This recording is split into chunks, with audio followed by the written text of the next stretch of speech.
So Marcus's phone had been going off all week with texts from his mom asking what time to show up on Saturday. And I'm sitting there on the couch Thursday night watching him type back these one-word responses while I'm literally coordinating this entire surprise party behind his back. His favorite restaurant had this private room in the back, and I'd been planning this thing for 3 months because he kept saying nobody ever did anything special for his birthday. Always made it seem like his family forgot about him every year. Whole sob story. I'm out here contacting his college friends I'd never even met, tracking down his cousins on Facebook, making sure his mom Rosalie knew to bring his grandmother who doesn't drive anymore. Like, I went hard on this party because I actually loved this man. We'd been together 2 years, met through mutual friends at this festival thing in Raleigh back in 2023, and he seemed perfect at first, you know? He had this apartment across town that he was always weird about me coming to, kept saying it was a mess, or he had roommate drama, or whatever excuse worked that week. I'd been there maybe 4 times total in 2 years, and each time it felt like he'd scrubbed the place clean before I arrived. Nothing personal anywhere, just this weird, sterile vibe. But I figured he was just private or embarrassed about how he lived. The party was set for Saturday evening, October 5th. I told Marcus we were just doing a quiet dinner, just us two, got him to agree to meet me at the restaurant at 7. Meanwhile, I had 40 people hiding in that back room ready to scream surprise. His mom was there with his grandmother, his sister flew in from Atlanta, his boys from college were already 3 beers deep, and I'm standing there in this dress I bought specifically for tonight feeling like the best girlfriend ever. Marcus walks in right on time, and I'm walking him toward the back going, "They have this special menu tonight I wanted to check out." When we get to the doorway and everyone jumps out screaming, "Surprise!" and his face does this thing where he looks absolutely terrified for a split second before forcing a smile. I caught it but figured he was just shocked, you know? Everyone's hugging him and taking photos, and his mom is crying because her baby's turning 28, and I'm just glowing thinking I nailed this whole thing. We're about 45 minutes into the party. Music playing. People eating these appetizers I specifically ordered because Marcus mentioned he liked them once 6 months ago, and his friends are giving speeches about college memories. I had this whole cake situation planned. 3-tier thing with his favorite flavors, and the waitstaff brings it out with candles, and everyone's singing. Marcus looks uncomfortable as hell, but I'm thinking he's just not used to being the center of attention. Then the door to the private room slams open. This girl I have never seen in my entire life comes running in, and she's sobbing, like full-on hyperventilating, and there's an older woman behind her who I'm guessing is her mother based on the resemblance. The music cuts off. Everyone stops singing mid-word, and this girl is screaming at Marcus going, "You can't ignore me anymore, and I'm 3 months pregnant," and everyone in the room goes completely silent. Marcus's face goes from uncomfortable to absolutely white. Like every drop of blood just evacuated his body. His mom Rosalie gasps super loud and his grandmother drops her fork. Everyone's just frozen staring at this scene, and I'm standing there next to Marcus with the cake knife in my hand thinking, what the actual fuck is happening right now? The girl turns to me, tears streaming down her face, and goes, "Who are you?" Just like that. And I'm so shocked I just automatically respond, "I'm his girlfriend of 2 years."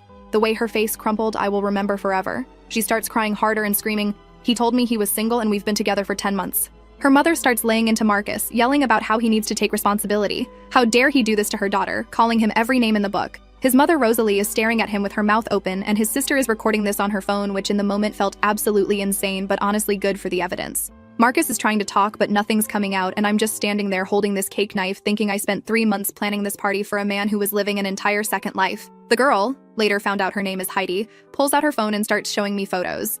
And I'm looking at these pictures, and it's definitely Marcus. There's photos of them at restaurants I'd never been to, at some beach trip that must have happened when he told me he was at a work conference. And then she's swiping through, and there's photos of them in an apartment that I recognize. It's his apartment, the one he never wanted me at. And in these photos, it looks completely different. There's photos on the walls, there's decorations, there's her stuff visible in the background. She's showing me pics like, look, we went to the mountains last month, and meanwhile, I'm remembering Marcus told me he couldn't do anything that weekend because he had a major work deadline. Her mother Marjorie is still screaming at Marcus about the baby, about doctor appointments he missed, about how he promised he'd tell his family soon. His mother Rosalie looks like she might pass out. His friends have their phones out filming, and I can already imagine this going viral on whatever group chats they're in. The grandmother is asking someone to explain what's happening. Marcus finally finds his voice and starts going, "This isn't what it looks like," and trying to reach for my arm. I stepped back so fast I almost knocked over the cake table. "Don't fucking touch me," was the first thing I managed to say clearly. Heidi is crying and asking him how could you do this to me, and her mom is demanding he take a paternity test, and everyone at this party I spent months planning is watching this man I loved get exposed as the absolute trash he is.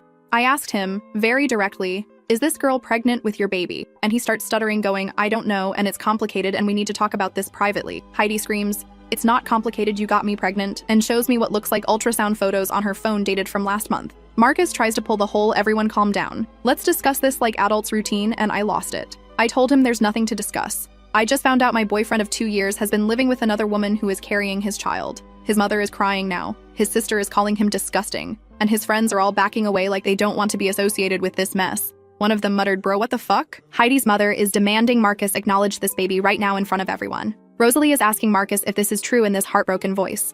Marcus is trying to do damage control, but it's way too late. Heidi is showing me more photos, and there's ones from his apartment that are clearly recent, like within the last few weeks. And I had seen him just 3 days ago when he told me he loved me. The restaurant manager comes in asking if everything is okay, because apparently people in the main dining room can hear the yelling. Marcus has the audacity to try to escort me out to talk privately, and I very loudly told him I'm not going anywhere with him. Heidi is demanding to know how long we've been together, and when I say 2 years, she loses it even more because apparently Marcus told her he'd been single for 3 years after a bad breakup. His entire life was a lie. The traveling for work? Probably time with her. The apartment I couldn't visit? Their shared place? The weekends he was busy? With her? And I'm standing here at this party I planned where I invited his mother to celebrate him while this poor girl is pregnant and just found out she's the other woman, except actually I'm the other woman? Or we're both the other woman. I don't even know. What I do know is I walked out of that party, left the cake, left Marcus standing there with both his families and both his girlfriends, and went home. Tamara, my best friend, followed me out and drove me home because I was shaking too hard to drive myself. And I'm sitting here now trying to process that the man I loved and planned a future with was living an entire double life, and I had no idea. First update. Saturday night after Tamara drove me home, I basically just sat on my couch in that stupid expensive dress staring at the wall. My phone started blowing up around 9 p.m. Marcus was calling over and over, his texts going from, "We need to talk," to "Please let me explain," to "I love you, please just listen." His mother Rosalie was calling too, leaving these heartbroken voicemails about how she had no idea and how sorry she was and how she raised him better than this. Even his sister sent me this long message about how she always thought I was too good for him, and she was sorry I got dragged into his mess. I didn't answer any of them Saturday night. I got in the shower still wearing the dress because I couldn't deal with taking it off, just stood there until the water ran cold, then crawled into bed. Tamara stayed over and kept bringing me water and telling me I needed to eat something, but I felt physically ill every time I thought about food. Sunday morning, I woke up to 73 notifications. Marcus had apparently been texting me all night. These long, rambling messages that started as apologies and devolved into excuses. Reading through them while drinking coffee made me want to throw up. He was saying things like the situation with Heidi is complicated, and we weren't technically together when it started, and I never meant for anyone to get hurt. Around 11 a.m., I'm sitting there trying to figure out what to do about my stuff that's at his place. I had clothes there, my good hair straightener, some jewelry, books I'd been meaning to grab, when someone starts pounding on my apartment door. I look through the peephole, and it's Marcus standing there looking absolutely destroyed, wearing the same clothes from the party. I opened the door, but kept the chain on, and he immediately starts begging me to let him in so we can talk. I'm standing there in my pajamas with yesterday's mascara probably all over my face, telling him there's nothing to talk about, and he goes, "Please, I need to explain everything." And here's where I made what was probably a mistake, but I was so angry I needed to hear what possible explanation he thought would make this okay. I let him in. Marcus comes in and immediately tries to hug me, and I physically pushed him away. "Don't touch me. Sit down and explain how you've been living with another woman while dating me for 2 years. He sits on my couch and puts his head in his hands, doing this whole tortured routine, and starts talking. According to Marcus, he met Heidi about a year ago through work stuff and they started casually seeing each other, but it wasn't serious. He swears he told her from the beginning he wasn't looking for anything committed. Then she got pregnant 3 months ago and everything got complicated. He was going to tell me, but he didn't know how and he didn't want to hurt me, and the timing was never right. I'm standing there listening to this garbage and I interrupt him. "So you've been lying to me for a year? And living with her?" He starts backtracking super hard, saying he's not really living with her. He stays there sometimes, but it's not like that. His apartment is more like a home base, but Heidi needed help with rent, so he's been staying there more. The mental gymnastics this man is doing would win Olympic gold. I asked him directly why she has photos of them in his apartment going back months, and he goes, "She probably took those when she visited. But that place is definitely his, not theirs." Then I asked about the pregnancy, and he gets this panicked look and starts saying he's not even sure it's his. Heidi could be lying about the timeline. He asked her to take a paternity test, but she refused. And I'm listening to him throw this pregnant girl under the bus while sitting in my apartment lying to my face, and something just clicked. I asked him what he told Heidi about me. He gets quiet, then starts saying Heidi knew he had an ex he was dealing with breaking up with, but nothing serious. An ex. I asked when exactly we broke up because I must have missed that conversation, and he goes, "You know what I mean? We've been having problems." "What problems?" "Marcus?" I'm going through my mental catalog of our relationship trying to figure out what problems he's talking about and coming up blank. We weren't fighting. We were literally planning to move in together next year. I was meeting his family regularly. We talked about marriage. He starts listing these completely made-up issues about how I'm always working late and we never see each other, and he felt neglected. I work a normal 9-to-5 schedule. He's the one who was always busy or traveling or couldn't hang out on weekends. I pointed this out and he switches tactics, saying we just grew apart and he wasn't happy, but he didn't know how to end things. "So instead of breaking up with me like an adult, you started a whole entire relationship with someone else and got her pregnant?" Marcus starts crying at this point, saying he messed up so bad and he loves me and he can fix this and we can work through it. How exactly are we going to work through you having a baby with another woman? He goes, the baby might not even be mine, and even if it is, we can figure it out. Maybe he won't be super involved. Maybe Heidi will be reasonable about co-parenting. The way he's talking about this unborn child like it's a problem to be managed rather than a human being he created is making me physically ill. I asked him point blank if he's in love with Heidi, and he swears he's not. She's just someone he got involved with during a confusing time. I'm the one he wants to be with. So I asked him to show me his phone, just unlock it and hand it over so I can see these text conversations with Heidi, where he told her he wasn't serious. He refuses. Starts going on about privacy and trust, and how if I loved him, I wouldn't need to see his phone to believe him. I told him I'm way past trusting anything that comes out of his mouth, and if he wants any chance at explaining himself, he needs to show me the messages. He's still refusing, getting defensive, saying I'm being unreasonable and controlling. This man who has been lying to me for possibly our entire relationship is calling me unreasonable.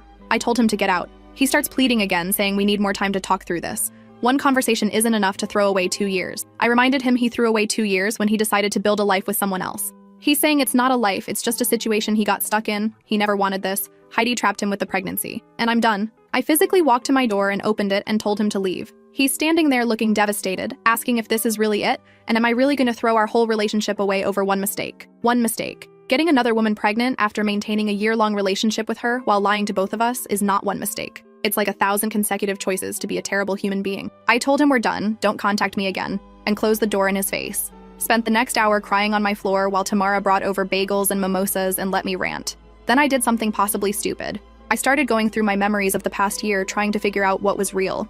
Our anniversary trip to the beach last December, where he was on his phone constantly and said it was work emails, probably Heidi. Valentine's Day when he had to cancel dinner last minute because of a work emergency, probably Heidi.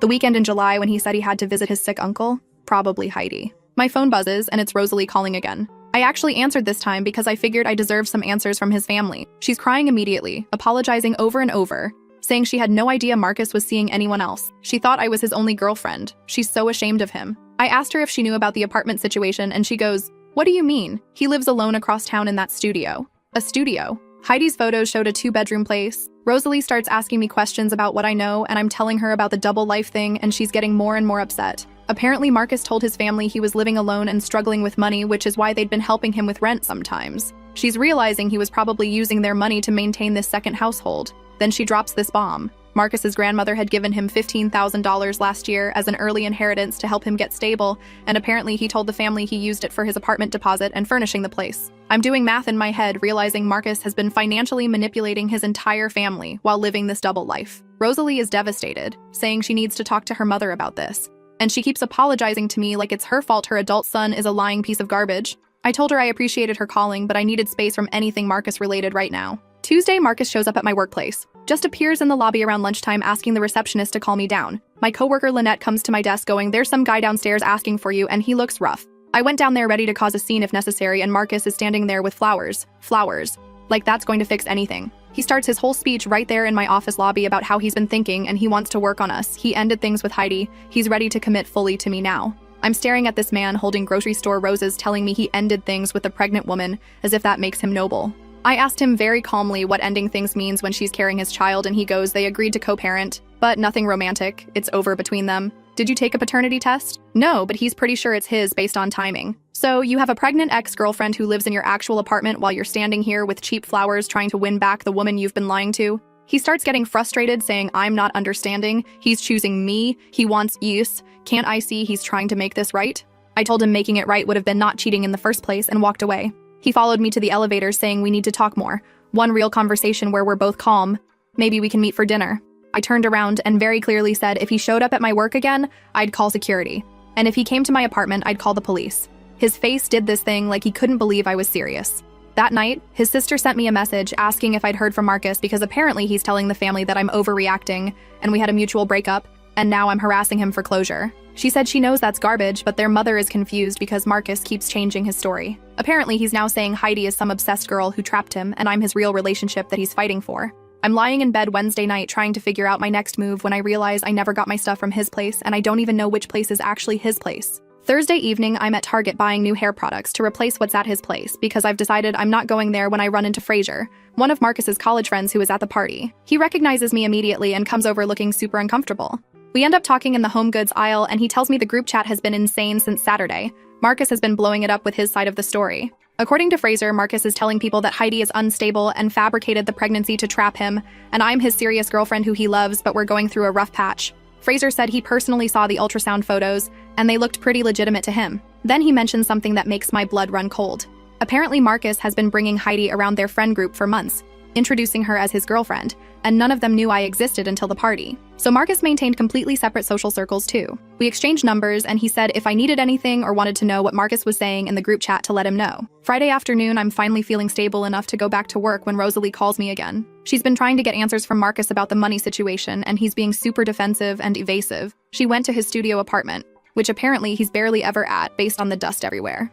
And it's basically empty. No furniture beyond a mattress on the floor and a TV. She doesn't know where he's actually living, but it's clearly not there. This woman is having a breakdown, realizing her son scammed the family out of money and has been lying about every aspect of his life. She asked me if I knew where he really lived, and I had to tell her I don't. He never let me visit his place more than a handful of times. She starts crying, saying, how did we miss this? How did he fool everyone so completely? I told her honestly, I don't know, but I'm done trying to figure it out.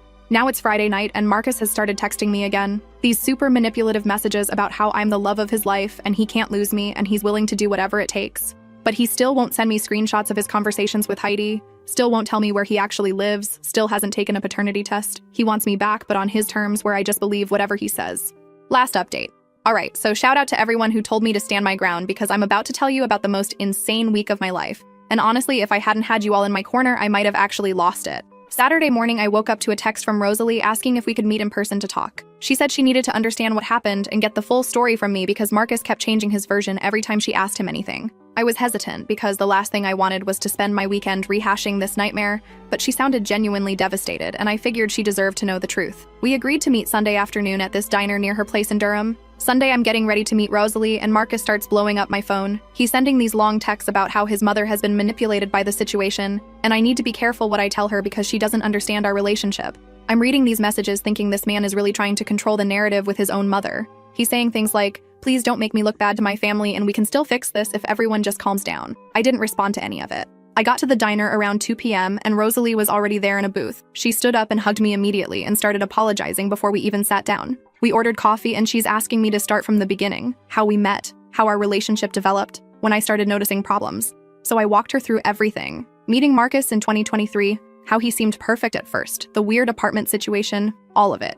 Rosalie is taking notes on her phone, which felt intense, but also like she was trying to get everything straight. She asked about the apartment specifically, and I told her about the handful of times I'd been there, how it always felt staged, how Marcus always had excuses for why I couldn't visit. She's shaking her head going, I gave him money for that place, we all helped him furnish it, and now I'm finding out it was basically empty. Then she drops this bomb. She asked Heidi to meet us here. I froze. What? Rosalie goes, I know this is uncomfortable, but I need to hear both sides, and Marcus won't tell me anything straight, so I tracked down Heidi through Facebook and asked if she'd be willing to talk. Before I could process this, Heidi walks through the diner door with her mother Marjorie. This was the first time I'd seen Heidi since the party, and she looked just as shocked to see me as I was to see her. Rosalie stood up and waved them over, and I'm sitting there thinking, this is either going to be the most therapeutic thing ever, or I'm about to have a breakdown in a public restaurant. Heidi and Marjorie slid into the booth across from us, and there was this super awkward silence. Rosalie started talking, saying she needed both of us to tell her everything because her son was clearly lying to everyone, and she wanted the full truth. Heidi looked at me nervously,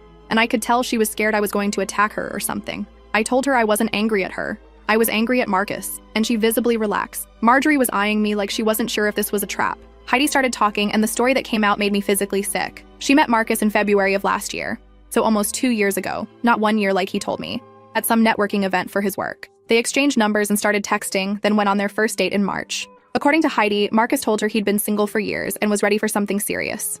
By May, they were officially together, and he asked her to move in with him. I'm doing mental math and realizing this means Marcus asked Heidi to move into his apartment while we were dating and planning our anniversary trip. Rosalie looks like she might throw up. Heidi kept going, saying Marcus told her he worked from home a lot, which is why he was always around, and when he traveled for work, he'd be gone for days at a time. Those work trips were probably when he was with me. Heidi pulled out her phone and started showing us photos chronologically. March, their first date. April, them at a baseball game. May, moving day photos with boxes in the apartment. June, photos of them at his family cookout, wait, I asked Rosalie about that cookout, and she confirmed Marcus brought a girlfriend to their summer gathering last year. But I never went to that cookout. Marcus told me he was going alone because it was just immediate family. Rosalie is horrified realizing Marcus brought Heidi to family events and introduced her as his friend while he was still with me. Heidi is scrolling through more photos showing their life together, grocery shopping, cooking dinner, watching movies on the couch, all this domestic couple stuff. Every photo is dated, and I'm cross-referencing with my memories of what Marcus told me he was doing those days. That weekend in August when he said he had a work conference, photo of him and Heidi at a concert. October when he said he was helping his sister move, photo of them at a pumpkin patch. Marjorie is watching me process all this, and she reaches across the table and squeezes my hand. She said she had no idea I existed until the party, and if she'd known Marcus was doing this to two women, she would have dragged Heidi away from him months ago. Heidi got to December and showed photos from Christmas, them decorating a tree together, opening presents, his family gathering where apparently I also wasn't invited because Marcus told me he was going alone again. So Marcus spent Christmas with Heidi, then came to my place on December 26th and gave me presents and acted like he'd been with family the whole time. Then Heidi talked about finding out she was pregnant. She was terrified but also excited because they'd been together over a year and living together, and she thought they were building a life. Marcus was weird about it at first, but then seemed to come around, went to a few doctor appointments. They talked about baby names. Around September, he started being distant, gone more often, always on his phone. She thought he was stressed about becoming a father. By October, Marcus was barely home. Heidi was getting suspicious, checking his phone, which she felt guilty about, but something felt wrong. She found texts between Marcus and someone named Alex that were clearly romantic. At first, she thought Alex was a guy and Marcus was cheating with a man, which was its own crisis. But then she saw a text that made it clear Alex was a woman. That's when she started digging. Heidi went through Marcus's laptop while he was supposedly at work and found his other account. She found the party invitation. That's how she knew where to show up on Saturday. She spent days debating what to do, whether to tell me or confront him first, and finally decided she needed to expose everything publicly so he couldn't talk his way out of it with either of us.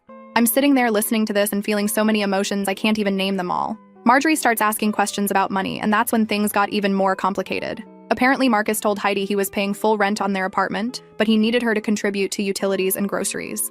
Heidi had been giving him several $100s a month since she moved in, but Rosalie said she and Marcus's grandmother had been helping with his rent on what they thought was his studio apartment. So where was all that money going? Rosalie asked both of us what we wanted to do moving forward. Heidi said she needed Marcus to acknowledge the baby and be involved financially at minimum, and she wanted a paternity test not because she doubted it was his, but because she wanted legal documentation. I said I wanted nothing to do with Marcus ever again, and I needed to get my belongings back from wherever he actually lived. Rosalie said she'd help with both of those things. We were wrapping up this extremely heavy conversation when Marcus walked into the diner. Just strode in like he had some sixth sense we were all there talking about him. His face when he saw all four of us sitting together was priceless. Pure panic. He tried to immediately turn around and leave, but Rosalie stood up and yelled his name. The entire diner turned to look. Marcus came over to the booth and started asking what was going on. Why was everyone here? What were we talking about? Rosalie told him to sit down and explain himself, and he's standing there going, "This is insane. You're all ganging up on me." I asked him how he found us, and he admitted he'd been tracking Rosalie's location on her phone, which was creepy as hell, but also explained how he always knew when to show up places. Marjorie went off on him right there in the diner, calling him a liar and a manipulator and demanding he acknowledge his child. Marcus tried to say, "We're in public, can we discuss this privately?" And she shut him down, saying he lost the right to privacy when he decided to deceive everyone. Heidi was crying, asking him why he did this, why he couldn't just pick one of us, why he had to lie about everything. Marcus's response was to play victim, saying he never meant for any of this to happen. He loved both of us in different ways. The situation just spiraled out of his control. Rosalie asked him about the money, and he started stuttering about expenses and work being unpredictable. She asked him directly where he's been living, and he's looking around like he's trying to find an exit. I was done. I stood up and told Marcus I wanted my stuff back immediately, and I never wanted to see him again. He started begging me not to do this, saying we could work it out. He chose me. And Heidi is right there hearing him say he chooses me while she's carrying his child. I told him he doesn't get to choose anyone anymore because we both choose to be done with him. Marcus started yelling about how this was all a misunderstanding and we were being dramatic and ruining his life over nothing. Rosalie told him he ruined his own life and he needed to leave. Marcus tried to appeal to his mother, saying she's supposed to be on his side. And she said being on his side doesn't mean supporting him lying to everyone who loves him. He looked at me one more time with these pathetic puppy dog eyes, and I just stared back stone-faced until he left. Rosalie said she was going to Marcus's studio apartment that night with a key she still had, and collecting any of my belongings she found. And if Heidi wanted her to grab anything, she'd do that too. Heidi gave her a list. We exchanged numbers. Me and Heidi. Monday morning, Rosalie texted me saying she went to the studio and found some of my clothes and my hair straightener. She'd meet me later that week to return them. She also found boxes of stuff that appeared to be mine and Heidi's mixed together, like Marcus had been slowly moving things out of the actual apartment he shared with Heidi. It was creepy. Marcus texted me Monday night saying his mother betrayed him, and now his whole family won't talk to him. Playing the victim again, I blocked his number. Thursday. Rosalie met me at a Panera and returned all my stuff. She'd also written Marcus telling him she's ashamed of him, and until he takes full responsibility for his actions and starts being honest, she doesn't want contact with him. His whole family is icing him out. She hugged me goodbye and made me promise if I ever needed anything to call her. Heidi texted me Friday saying Marcus finally agreed to a paternity test, probably because his family demanded it. Marjorie is helping her move out next week. Part of me feels bad for Heidi going through this while pregnant. It's been 3 weeks since that birthday party, and my life is completely different. But honestly, I'm relieved. Better to find out now than 5 years from now when we're married with kids. That party disaster was actually the worst thing that could have happened, because it exposed everything in front of everyone, so Marcus couldn't manipulate his way out of it. I know some people wanted me to key his car or blast him on social media or whatever, but honestly, his family disowning him and having to face one pregnant woman and one ex-girlfriend who knows exactly what he is, that feels like enough consequences. He has to live with what he did, and everyone knowing what he did. I organized a surprise party for my boyfriend and got the surprise of my life instead. But you know what? I'd rather know the truth than keep living in his lies.